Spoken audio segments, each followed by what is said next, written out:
شانتی ملے گی کیسے؟ سکون ملے گا کیسے؟ ہمارا غم ہلکا ہوگا کیسے؟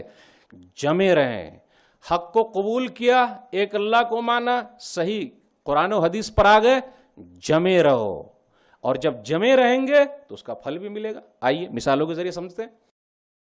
سورہ فصلت سورہ نمبر 41 آیت نمبر 30 31 32 پڑھیے۔ ان الذین قالوا ربنا اللہ ثم استقاموا تتنزل علیہم الملائکہ الا تخافوا ولا تحزنوا، جن لوگوں نے کہا ہمارا رب اللہ ہے پھر اس پر جمے رہے، فرشتے اترتے ہیں اور کہتے ہیں گھبراؤ نہیں، غمگین نہ ہو، اس جنت کی بشارت ہے وہ، ابشروا بالجنۃ التی کنتم توعدون نحن اولیاؤکم فی الحیاۃ الدنیا وفی الآخرہ ولکم فیہا ما تشتہی انفسکم ولکم فیہا ما تدعون نزلا من غفور رحیم، ہم تمہارے مددگار ہیں دنیا میں بھی آخرت میں بھی، ارے کھاؤ پیو جو تمہارا دل چاہ رہا ہے، کل قیامت کا دن ہوگا، رب بخشنے والے رب کی طرف سے مہمان نوازی ہے، ہم لوگ گناہگار لوگ رب کے مہمان اور رب ہم لوگوں کے میزبان۔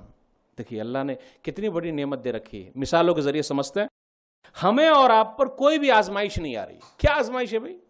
آج لوگ بولتے ہیں پوری دنیا میں مسلمانوں کے خلاف ہے، ٹھیک ہے ہونے دیجیے، رہی ہے دنیا خلاف، آج بھی ہے اور قیامت کی صبح تک رہے گی، لیکن ایمان والوں کو آزمایا گیا ہے، ہر دور میں گیا ہے، آزمایا جاتا ہے اور قیامت کی صبح تک آزمایا جائے گا، لیکن ایک بھی مومن، ایک بھی مسلمان اپنے اسلام کو اور اپنے دھرم کو نہیں چھوڑتا۔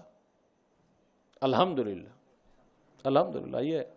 آئیے ایک حدیث سن لیتے ہیں، یعنی نبی صلی اللہ علیہ وسلم دلاسا دیا کرتے تھے، تو دنیا کے اگر حالات ایسے ہوں تو گھبراہٹ کی بات نہیں ہے، ان واقعات کو پڑھیے تاکہ سکون ملے گا۔ صحیح بخاری کتاب الاکراہ کتاب نمبر 89 حدیث نمبر 6943، خباب بن ارت رضی اللہ تعالیٰ عنہ، خباب بن ارت، ارے ہم لوگوں کو اسلام جو ہے باپ دادا سے ملا ہے، اسلام کی اہمیت بلال سے پوچھ لیجئے رضی اللہ تعالیٰ عنہ، ارے مکہ کی گلیوں میں گھسیٹا جا رہا ہے لیکن زبان پر ایک ہی کلمہ جاری ہے، احد احد، رسہ باندھ کے مکہ کی گلیوں میں گھسیٹا جا رہا ہے۔ یہ ذرا سا نقشہ نظر آیا تھا عراق کی جیل میں، رسہ باندھ کے فوجی لوگ مسلمانوں کو کتے کے سامنے ڈالتے تھے، تو وہ تو ایمان والوں کے ساتھ تو ہوگا بھائی، رسہ باندھ کے ماریں گے، ایزے کر کے ماریں گے، ایمان والے ہٹتے نہیں ہیں کبھی۔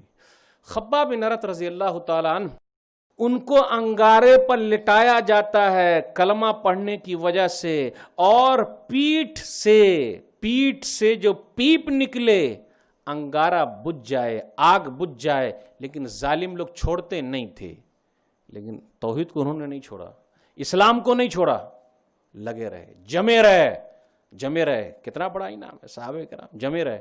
عمر بن خطاب رضی اللہ تعالیٰ عنہ کا زمانہ ہے، لوگوں نے ریکویسٹ کیا اور التجا کی، درخواست کی، ذرا اپنی پیٹھ دکھا دیجئے۔ بولے پیٹھ دیکھیں گے؟ جو عذاب سہے ہیں ان پیٹھوں نے، کہیں ریاکاری نہ ہو جائے، لوگ دیکھ لیں گے۔ خباب بن ارت رضی اللہ تعالیٰ عنہ نبی صلی اللہ علیہ وسلم کے پاس آئے اور کہا، وہ خود کہتے ہیں شکونا الی رسول اللہ صلی اللہ علیہ وسلم، ہم لوگوں نے رسول اللہ صلی اللہ علیہ وسلم سے شکایت کی، بڑی تکلیف ہو رہی ہے، الا تدعو لنا الا تستنصر لنا الا تستنصر لنا، ہمارے لیے مدد کی درخواست کیوں نہیں کر رہے ہیں، ہمارے لیے دعا کیوں نہیں کر رہے ہیں؟ تو نبی صلی اللہ علیہ وسلم نے صبر کی تلقین کی۔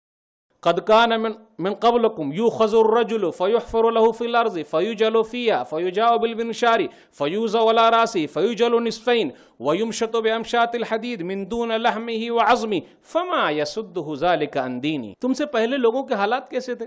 پکڑا جاتا، گڈھا کھودا جاتا، ڈالا جاتا اور آڑا لایا جاتا اور چیر دیا جاتا تھا۔ ارے اتنا ہی نہیں، لوہے کی کنگھیوں کو جسم میں گھسا کر کے اب پورا چمڑا سمیت ہڈی وغیرہ باہر نکال لیا جاتا تھا۔ فما یسدہ ذالک عن دینی، یہ تمام چیزیں بھی انہیں دین سے نہیں روک سکتی تھی۔ اور الحمدللہ قابل مبارک بات ہے، ہمارے وہ بھائی جو آج تکلیف برداشت کر رہے ہیں، ہماری وہ بہنیں جو تکلیف برداشت کر رہے ہیں، میں چاہتا ہوں کہ اپنی بہنوں کا بھی واقعہ آپ کو سنا دوں۔ آئیے سنتے ہیں۔ موسیٰ علیہ السلام کے زمانے کا فرعون، آج فرعون کی لاش مصر کے اندر موجود ہے، جا کے دیکھ لے۔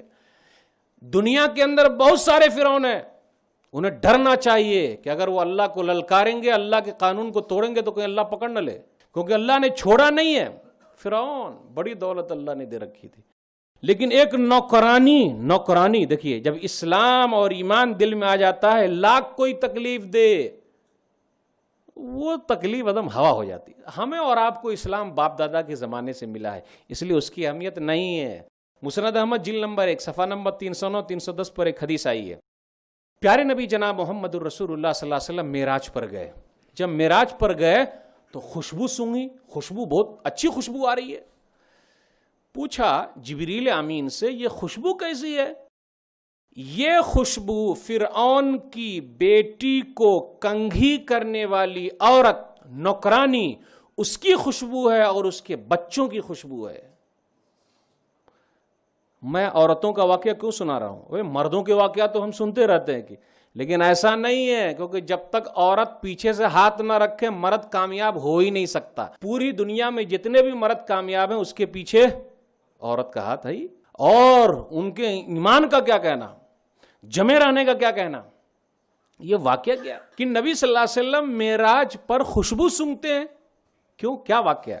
نبی صلی اللہ علیہ وسلم نے بیان فرمایا، کہا فرعون کی بیٹی کو ایک نوکرانی کنگھی کرتی تھی، اور کنگھی کرتے کرتے کنگھی ایک مرتبہ نیچے گر گئی، تو اس نوکرانی نے کہا اللہ، تو فرعون کی بیٹی نے کہا اللہ سے مطلب نعوذ باللہ میرے ابا فرعون کیا؟ نعوذ باللہ۔ بولا نہیں، اللہ سے مراد تیرے باپ کا رب اور میرا رب اللہ ہے۔ تو بولے میں اپنے باپ سے کہہ دوں گا۔ بولے ٹھیک ہے کہہ دے۔ فرعون نے بلایا، کہا میرے علاوہ بھی کوئی اللہ ہے کیا، کوئی رب ہے کیا؟ نعوذ باللہ، میرے علاوہ بھی، نعوذ باللہ۔ بولے ہاں، آپ کا رب اور میرا رب اللہ ہے، بس اتنا ہی کہنا تھا، اللہ ہے۔ یہ واقعہ کیوں ہے؟ ایمان والوں کو آگ میں جلایا جاتا ہے، ایمان والوں کو تیل میں جلایا جاتا ہے۔ یہ تیل والی مثال ہے، تیل کو گرم کر کے جلایا گیا، ایک عورت ذات کو جلایا جا رہا ہے۔ جلایا ہے، ارے جلایا ہے، اسی ہندوستان کے اندر جلایا ہے۔ کوئی مائی کا لال کہہ دے کسی ایک عورت نے بھی اسلام کو چھوڑ دیا ہو، ایک مرد نے چھوڑ دیا ہو؟ میرے بھائیو، اسلام کی محبت آج بھی چاہے ہم جیسے بھی ہیں ہے دل کے اندر، الحمدللہ۔ یہ عشق نہیں آسان، بس اتنا سمجھ لیجو، یہ عشق نہیں آسان، بس اتنا سمجھ لیجو، ایک آگ کا دریا ہے اور کود کے جانا ہے، آسان نہیں۔ یہ شہادت گہ ہے، الفت میں قدم رکھنا ہے۔ لوگ آسان سمجھتے ہیں مسلمان ہونا، بڑی قربانیاں دی ہے لوگوں نے۔ فرعون نے کیا کیا؟ تیل لایا، تیل اور کرا، تیل کو جلایا جا رہا ہے، تیل۔ ان کے بیٹوں کو لایا گیا، ان کے بچوں کو، نوکرانی کے، اور نوکرانی کو بھی لایا گیا۔ اس نوکرانی نے آخری وقت میں ایک درخواست رکھی، کیونکہ جب پھانسی پر چڑھایا جاتا نا تو بولتے ہیں بھائی آخری خواہش کیا ہے، اور آخری خواہش پوری ہوتی ہے۔ نوکرانی کی آخری خواہش کیا تھی؟ آخری خواہش یہ تھی بیچاری کی کہ میری ہڈی اور میرے بچوں کی ہڈیوں کو ایک ساتھ قبر میں ڈال دیا جائے، یہ آخری خواہش ہے بس۔ فرعون نے کیا کیا؟ تیل جل رہا ہے، اس کے بچوں کو چھین چھین کر ڈالا، ایک کو ڈالا، دو کو ڈالا، تین کو ڈالا، جو بھی تھا۔ وہ سوچ رہا تھا کہ یہ عورت ذات ڈر جائے گی اور اسلام کو چھوڑ دے گی، لیکن ایسا ہوا۔ آخری میں جو بچہ تھا دودھ پی رہا ہے، ایک دودھ پیتا بچہ بھی تھا، دیکھیں نا یہاں پیٹ کو پھاڑ پھاڑ کے ان بچوں کو نکالا اور نیزے پر لہرایا۔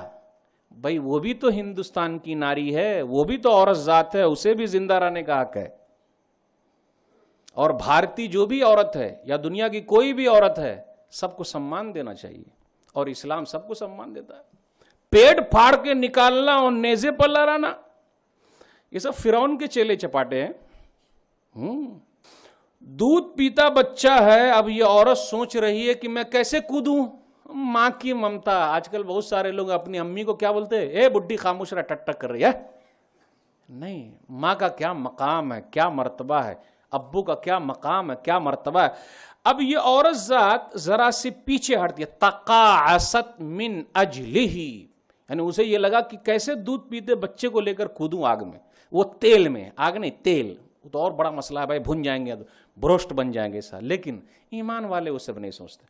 اس بچے نے اپنے ماں کی چھاتی چھوڑی اور کہا یا امہ اقتحمی فإن عذاب الدنیا اہون من عذاب الآخرہ، امی جان تو آگ میں کود جا، اس تیل میں، کیونکہ دنیا کا جو عذاب ہے نا یہ تو آخرت کے مقابلے میں کچھ بھی نہیں ہے، ہلکا۔ اب دیکھیں اس دودھ پیتے بچے نے بات کی، فاقتحمت، امی جان اس کو لے کر کود گئی۔ یہ واقعہ سننے کے بعد پوری دنیا کے جو ابھی حالات ہیں، ہمارے اور آپ کے ساتھ ایسا نہیں ہو رہا بھائی۔ کبھی کچھ ہوا؟ کہاں ہو رہا؟ ہاں دکان جلائے جا رہے ہیں، عزت و آبرو سے کھیلا جا رہا ہے، لیکن لوہے کی کنگھی پورا دھنسا دیا جائے اور تیل یہ کر کے، ہاں کیا ہے کچھ لوگوں نے، آگ میں ڈالا ہے، لیکن ایمان والے کبھی پھرتے نہیں ہیں۔ تو پوری دنیا کے اگر غم کو دیکھنا ہو تو اس طریقے سے ہلکا ہو جائے گا کہ دنیا میں لوگوں نے تکلیف اٹھائی ہے، ہمیں بھی تکلیف اٹھانا ہے، صبر کرنا، پھر اس کے بعد تو جنت ہے ہی انشاءاللہ۔ غم